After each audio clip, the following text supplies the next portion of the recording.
បាទសួស្តីបងប្អូនមួយទាំងអស់គ្នាសម្រាប់ថ្ងៃនេះខ្ញុំចង់បង្ហាញពាក្យពន្ធជាមួយទូរស័ព្ទដែលធ្លាក់ទឹកទេពិសេសគឺ iPhone បងប្អូនណាសម្រាប់មួយទាំងអស់ដែលគាត់ប្រើប្រាស់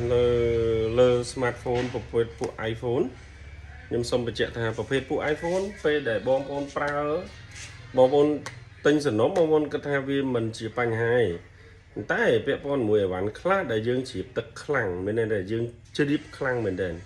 ពេលដែលយើងចាប់ផ្ដើមជ្រាបខ្លាំងវាប៉ះពាល់ទៅលើកាត់ sensor ខាងលើនេះបាទកន្លែងនេះកាលណាវាប៉ះពាល់បងប្អូនណាទូរស័ព្ទបងប្អូនប្រើទៅក្តៅឆេះ load ឆេះ load reset បងប្អូនប្រើ3នាទី reset ប្រើ1នាទី reset 10នាទី reset ពាក់ព័ន្ធជាមួយ sensor កាត់ខុំនេះពាក់ព័ន្ធជាមួយសំណុំពាក់ព័ន្ធជាមួយ sensor នេះ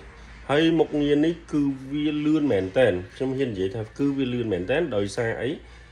រាល់បទពិសោធន៍ដែលខ្ញុំជួបនៅហាងផ្ទាល់សប្តាហ៍នេះដូចជា15 Pro និយាយទៅពួក iPhone មិនថាទាបខ្ពស់ទេបាទជួបរាល់ថ្ងៃគឺជួបពួកអស់ហ្នឹងគឺជួបច្រើនមែនតើជួបច្រើនរហូតទាល់តែដដែលការងារដដែល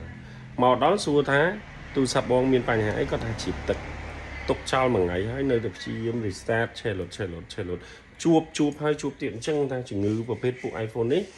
បើបងប្អូនធ្លាក់មិនត្រាំទេបើបងប្អូនមិនសាកឆេះសាកបញ្ហាផ្ទុះអីទេគឺបញ្ហាឲ្យតែជំរាបទឹកពឹបគឺកាត់លើនេះមុនហើយអញ្ចឹងបងប្អូនប្រើពាក្យ iPhone បងប្អូនប្រយ័ត្នមែនទែននៅលើនេះបើវាជ្រាបវាមានបញ្ហាស្នឹមឬមួយមានបញ្ហាបងប្អូនព្យាយាមយកមកឲ្យជាងលាងហើយនឹងសម្អាតឲ្យស្អាតហើយក៏ខ្ញុំជួបជាមួយមួយចំនួនដែរបើគាត់ប្រើ16ឬមួយគាត់ប្រើ15អីចឹងទៅឬមួយក៏14 Pro Max គាត់អត់ទាន់បានយកមកជួសជុលទេគាត់គ្រាន់តែកាន់សួរថាជាងបើដោះជូតកាមេរ៉ានេះបន្តិចអញ្ចឹងអស់តម្លៃប្រហែលជាប្រមាណយកប្រមាណ2 3រៀលអត់ខ្ញុំថាបងបើសិនជាអីវ៉ាន់បងថ្លៃដែរបងសួរថាឆាចសេវាប្រមាណ1រៀល2រៀលខ្ញុំអត់ហ៊ានដោះមកបងទេការដោះនៅលើទូរស័ព្ទដៃរបស់បងខ្ញុំប្រយ័ត្នមែនទែនគឺលើអេក្រង់របស់បង